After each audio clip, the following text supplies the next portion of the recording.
everyone. This is Shilpi Thapar again with a very intense topic today, the foundation of CSR, why ethics is essential. We are going to delve into a very pivotal role of ethics in corporate social responsibility, which is called CSR under the Companies Act 2013. CSR is far more than compliance or philanthropy. It is a strategic initiative which bridges corporate actions with societal needs. At its core, ethics forms a foundation of meaningful CSR, ensuring that the corporate efforts deliver genuine value to the stakeholders while uploading the transparency and accountability. In today's dynamic business landscape, business ethics and social responsibility are the two important pillars, and they go hands in hands. Ethics provides a foundation for responsible decision making, guiding companies to align their goals with societal well-being. CSR, when rooted in ethics, becomes part of company's DNA, not just a statutory obligation. So, however, it is crucial to remember that everything legal is not ethical and everything ethical is not legal. For CSR to be transformative, companies must go beyond compliance, embedding ethical practices in their culture and operations. This creates a sustainable balance between the profitability and accountability. So, to share the insightful views on this very impactful topic, we are having Ms.Sarita Bahl with us. She is an accomplished independent board director on multiple boards, coach, mentor, and expert in communication and sustainability. With nearly 4 decades of professional experience spanning diverse industries, public sectors, trade associations, MNCs, and civil bodies, Sarita brings a wealth of knowledge and expertise to the table. As chairperson of Bayer Foundation India, she led board governance and management with a focus on impactful initiatives. She also serves as an advisory board member for Pepperdine University, USA, Synergy Technofin Private Limited, India, and for Ethical AI India. Additionally, she mentors at Vice Tech by SPJ IMR, Mentor My Board, and Kerala Startup Mission. Her deep insight lies in intersection of healthcare, nutrition, and sustainable social development, including ESG and CSR. So her forte lies in co-creating holistic narratives that enhances organization reputation by leveraging strategy, sustainability, governance, societal development, diversity and inclusion, and stakeholder engagement. Welcome, Sarita, to my show. I'm really honored, and we look forward for insightful views on a very overlooked topic. Actually, we don't discuss the ethics in CSR. CSR is considered as only a statutory obligations by the company under the Companies Act. But how important the ethics, is in a CSR? We need your valuable views on that, insight on views on that. Welcome. First of all, namaste, Shilpi. I'm so thrilled to be here because you have caught me by the nerve. Ethics and CSR, both of them are my pet subjects. In fact, I remember, during my superannuation party at Bayer, which happened this April, one of the team members, she said, what I will always remember from Sarita is the integrity and the ethics with which she led the function. And that has stayed with me. Wow. And I keep reflecting, what made her say that. And let me take a step back. I've looked at CSR from the time when it was not even a law. In 2007, I was with Multi Commodity Exchange of India Limited, and I was called and invited to set up the CSR department. Okay. So, there were no footprints. There was no legacy. And I think that was the most thrilling aspect of my professional journey, because usually we step into someone's shoes. But here I was to create a whole canvas, and I had a blank canvas and fill it up. And yet, whatever we did it with the right purpose and the right intent. I think the law which came later in 2014, it's a decade of the CSR law, just consolidated and was a testimony to the work that I have been doing over the years. Now, why ethics becomes important? Of course, the first is a no-brainer. You are using the company's profits. Right. For doing good. Right? And how is the profit come in? The profit has come in by running the business in a responsible manner. And once that profit comes in, the job of where societal development takes place is to utilize that amount in a responsible manner. Exactly. So one company behaves responsibly, and then the CSR role is to ensure that the money is spent responsibly. Right. If there is a mismatch in either of the two, for instance, the company is not ethical in its business, but generates profit and makes it eligible for CSR, then that CSR also is not going to be ethical. And the other way around, the company is doing good, but the CSR is all about not doing strategic social development or not paying ethics to integrity or not being transparent enough, then that also is not right. So the balance has to be, both things have to be done responsibly. The business as well as the disbursement of the profit money in societal development. Now, ethics in this has multiple connotations. It's not about just spending the money. I think the biggest challenge I have faced, and your question takes me back to all those years of experience, has been the allocation of the funds. And not many people talk about that, but companies, CSR allocation can run into crores and crores. Right. The thing, the largest spender today we have is HDFC Bank, which is more than 800, 900 CR in CSR alone. Right, and then we have Reliance, you have State Bank, and the We likes. have very large corporates, yes. Absolutely. So, how do you spend that money in a way which, becomes a win-win for everybody in the ecosystem? It becomes a win-win for the society, the communities. Becomes a win-win for the government because, a developed community means a developed nation. It becomes a win-win for the business. When I say business, I don't mean profit for the business, but when it comes to reputation. Right. That is, I think, the biggest task of someone who oversees CSR, somebody who sits on the board to ensure that how are you allocating your resources and to whom are you allocating? Is the justice being done? Is it being done because we have funds, let's spend it? So it's a journey. Yes. Yeah. It begins with that thought, oh, we have so much of money now, what do we do with it? And then you really start looking at how do you spend it. Yes. And the biggest role is of CSR committee, Sarita. I think it's the board level. So I remember, when I was a chairperson of the Bayer Foundation board, Bayer has 7 legal entities in India. So imagine I was participating in 7 board meetings. Yes. Because every board committee we had to give a record, a report card, if I may say so. Right. This is the money that has come from this legal entity, and this is how we have spent it. And before that, but take approval on the strategy piece, And I do want to spend a minute on why I'm emphasizing on strategic CSR, because only when your CSR is strategic will you be able to do it ethically. If there is no strategy, there is no thought, then everything can do whatever you want, however you want. Compliance at the end of the day, then. Yes. Yeah. And it's like a checkbox. Yes. You use the money. That's why. So it begins right from thinking about the whole process. And that begins from looking at the purpose of the company. What are its business priorities, and how do you align your CSR with the purpose? Yes. Overall purpose of the company, and then at the same time keep a distance away from the business, because the law is very clear that there has to be no business profit from CS. Yes. So the next part begins right there. Right. And I remember so many issues we had at Bayer, because the main business of Bayer is, pharmaceuticals and crop protection chemicals for the agriculture, for farmers, which meant if we were to work with farmers in CSR, it was seen as a direct conflict of, CSR in business. Right. And the tax team and the board team would be after us. And at the same time, there was that, what are we doing for farmers? Why can't CSR funds be used for farmers? How can we make lives better for farmers? Right.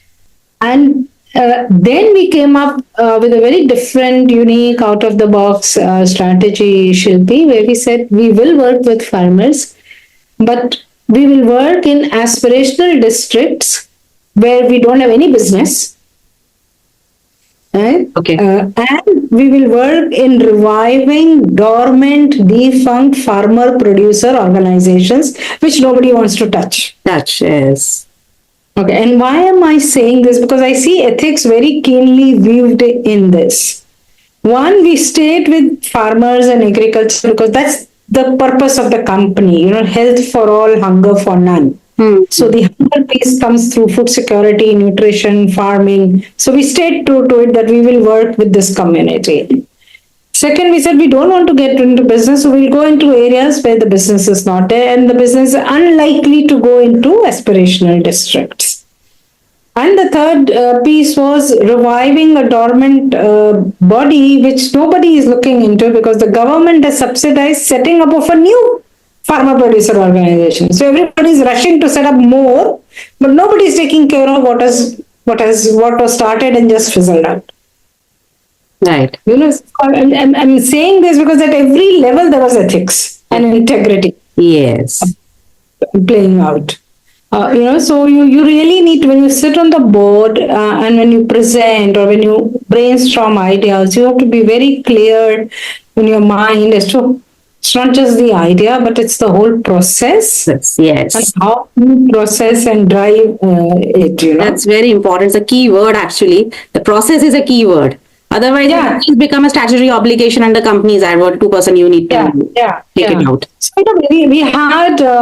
So we had those mandates. Of course, an MNC also reports into the global headquarters, and in here it was Germany. The mandate, there was a global policy and all that, but a particular amount of sum could be approved by the local CEO. Okay. So we had that window that if we do a big project of say X CR, we could say let's do 3-4 things and get some of them approved locally, and let everything approved by global. Yes, approved by global. But we put a foot down, saying that this is part of the bigger project. Right. Whatever we are doing, so it has to follow the due process, and there can be no variation or deviation in the process. So I think process or ethics in process is a little tough to follow. Ethics, choosing my implementation partner, my NGO on the ground, and say, okay, the law says 3 years audited statement, documentation, team structure, blah blah blah. That's easy to get. Okay, that kind of ethics is easy to do, but the process that you follow, that's where I think is the challenge. Right. How do you do the process? And I would like to give you another example on this one. We have multiple manufacturing sites. Manufacturing site says, hey, we want to do something for the community. Like in Gujarat, you want to do something in Gujarat, somebody in Tamil Nadu will say something, somebody in Chandigarh will say something. And they all had multiple requests, different kind of requests, ranging from, say, tree plantation to open a school, set up a hospital, classroom, whatever, all those things. That together and under the guidance and my guidance, we decided let's have a unified one buyer strategy for our locations. In the sense, we will take up one project and same project will run in all the locations where we have our manufacturing plants. Okay. So we put aside all the arguments or all the pressure that came from business units of a particular local plant that we want XYZ. No, this is a unified. And I'll tell you what came out of it. One, we were able to sort of amplify a particular theme, which was education. Okay. School children, because schools are everywhere in location. And within that, we chose emphasis on STEM education because STEM is science and buyer is a science-based. So making it back to the purpose of the company. Right. But done ethically. And we looked at this because here was an opportunity for employees to go and teach if they want, to volunteer in the schools. So it became such a big project that we were able to satisfy all the naysayers also. Fantastic strategy. Even it has aligned with your company strategy, vision and mission also, and it is also a CSR activity. You have the balance between the profitability and the accountability. Excellent. Yes. I think you got the right word, balance between profitability, accountability and involvement. Right. Plus, it was schools run by the government. So the government became a party, became a part. Yes. But doing all of this was not easy. Pushing back on different location heads and I'm saying, no, sure. we will not Yes. entertain. So we said, you want to plant trees, you have a pressure from, say, the pollution board, local pollution board, or local industry body. Please use your business amount, whatever you want, and do it, but not from the CSR kitty. Yes. So I was watching one video today, Sarita, I would like to share. It was about a product, one company, I don't remember the name of the company, but they are manufacturing the school bags having a solar panel, backpacks, so that the electric instruments which are inside your bag, like laptop or iPad, they automatically charge. And it was considered as a CSR. It was a part of that manufacturing strategy, and it also satisfied the need of societal needs also along with that. That was a great idea, how that bags was manufactured, everything. There was a video on the YouTube. I'll also share with the listeners also in the caption. But it is an excellent example, of ethics, combined with your CSR, fulfilling the societal needs. Even Yeah. the shoes also, that shoes are also now, in some, I've seen that it is made of biodegradable material. The shoes also are made of that, so it has to be a part of your strategy, a part of your manufacturing process, you know Yeah, that's why I said, now the ethics begins right from the strategy you're very right. and follows through the process, and then the Yes. choice of the partners you have, then the resource allocation that you do, and then of course keeping an eye on the ground. How is the Right. project Right. done? Monitoring the evaluation, and then measuring the impact which you give to a third party, Yes. so that there are no biases. No biases. Yes. So Excellent. every step ethics, sort of comes in. Right. Excellent example, Sarita. So, how you think that the CSR committee will play an important role in balancing the ethics and CSR activities? What steps the board or committees can take, to ensure that it is in the DNA of the company, and the tasks are satisfied at the same point of time. And what I may say may sound paradoxical, but it is giving autonomy to the Hmm. CSR experts. Basically, the board Yes. needs to, the board cannot get into operations and should not be getting into Exactly. operations. Right? The Right. role of the board is the big picture, Right. but the board should ensure that you have the right people in the function. Hmm. I have often seen CSR being helmed by HR, by Hmm. marketing, or somebody in communications or brand management. Yes. Yes. So I think the one key role the board can play is ensure you have the right people Hmm. who understand the subject, know the subject. Second, give them the autonomy to design the project according. Of course, the ground rules are laid, as I already Annual said. plan. Yes. Yes, here is the budget, and you have to do. These are the values of the company, and you have to stay true to it. I think the third thing the board can do is advise the, sort of work with the senior management and the CEO to ensure that the business cannot get into CSR. Sometimes, internally there is a push from the CEO who says, why can't you help us in the business through Yes. your CSR funds? And it's very tempting to give in. So especially if you're answering to the CEO, and how do you push back to the CEO? I think that's where the board can play a critical important. role in saying, no, this is the fair process, and this is what has to be Done. for. I think the board also has an important role to play in stakeholder management and in expectations. Today, how banks are putting in money only if you are ESG compliant. Exactly. It's a need of hour now.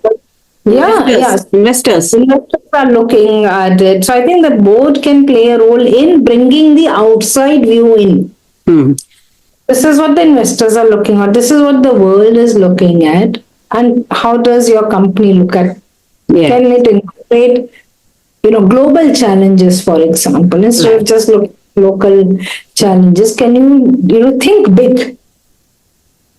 And I think that's where the board can play a significant role in, looking beyond. We have a tendency to just look at what's below us or in front of us. But I think what the board can do is bring that outside in perspective and make you Foresight. really Yeah.